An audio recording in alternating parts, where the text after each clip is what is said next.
Hi భారతదేశంతో పాటు పాకిస్తాన్ అత్యున్నత పౌర గౌరవాన్ని పొందిన మొదటి వ్యక్తి గురించి ఇవాళ మేము మీకు చెప్పబోతున్నాం.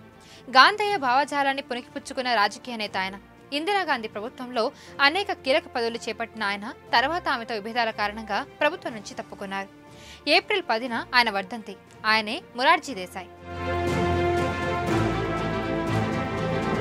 పాక్ దేశ అత్యున్నత పౌర పురస్కారం పేరు నిషాన్-ఏ-పాకిస్తాన్. ఈ అవార్డును అందుకున్న ఏకైక భారత మాజీ ప్రధాని మొరార్జీ దేశాయ్.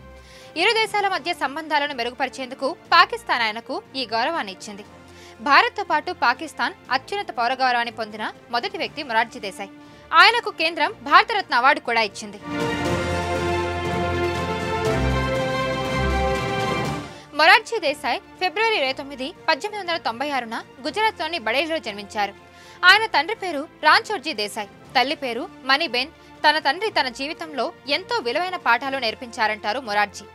తండ్రి నుంచి ఎంతో స్ఫూర్తి పొందానని మొరార్జీ దేశాయ్ అనేవారు. తనకు మతంపై విశ్వాసం ఉందని చెప్పేవారు. మనిషి అన్ని పరిస్థితుల్లోనూ ఓర్పుగా ఉండడాన్ని ఆయన నమ్మేవారు. స్వాతంత్ర పోరాటంలో ఆయన చేసిన కృషి సాటిలేనిది. సాంప్రదాయ మత కుటుంబం నుంచి వచ్చిన మొరార్జీ దేశాయ్ ప్రతి మనిషి తన జీవితంలో సత్యానికి అనుగుణంగా నడుచుకోవాలని చెప్పేవారు. బ్రిటిష్ హయాంలో సుమారు 12 ఏళ్ల పాటు డిప్యూటీ కలెక్టర్గా కూడా పనిచేశారు. తర్వాత మహాత్మా గాంధీ స్ఫూర్తితో 1930లో స్వాతంత్ర పోరాటంలో అడుగుపెట్టారు. 1931లో కాంగ్రెస్ సభ్యత్వం తీసుకున్నారు.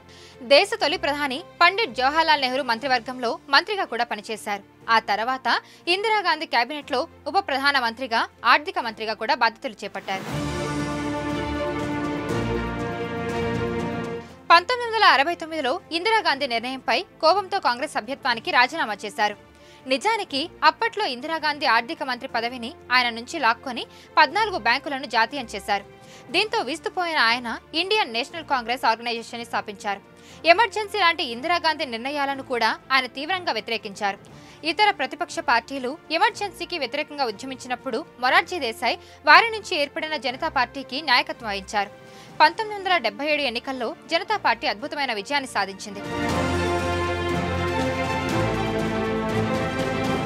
ఆయన పదవి బాధ్యతలు స్వీకరించినప్పుడు పాకిస్తాన్తో భారతదేశ సంబంధాలు చాలా తక్కువ స్థాయిలో ఉన్నాయి. బంగ్లాదేశ్ ఉధృతి కారణంగా రెండు దేశాల మధ్య ఉద్రిక్తతలు తారస్థాయికి చేరుకున్నాయి. మొరార్జీ దేశాయ్ పాకిస్తాన్తో సంబంధాలను మెరుగుపరుచుకోవడానికి ప్రయత్నించారు. ఇందుకోసం మొరార్జీ దేశాయ్ పాకిస్తాన్ అధ్యక్షుడు జియా-ఉల్ హక్ మధ్య సమావేశం జరిగింది.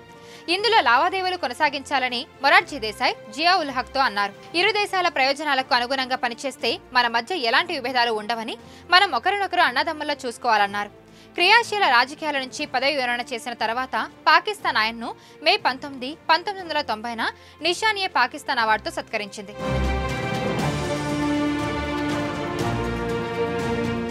మరిన్ని వీడియోస్ కోసం ఛానల్ ని సబ్స్క్రైబ్ చేయండి. లేటెస్ట్ అప్డేట్స్ కోసం వాట్సాప్ ఛానల్ ని ఫాలో చేయండి. అండ్ లింక్ డిస్క్రిప్షన్ లో ఉంది.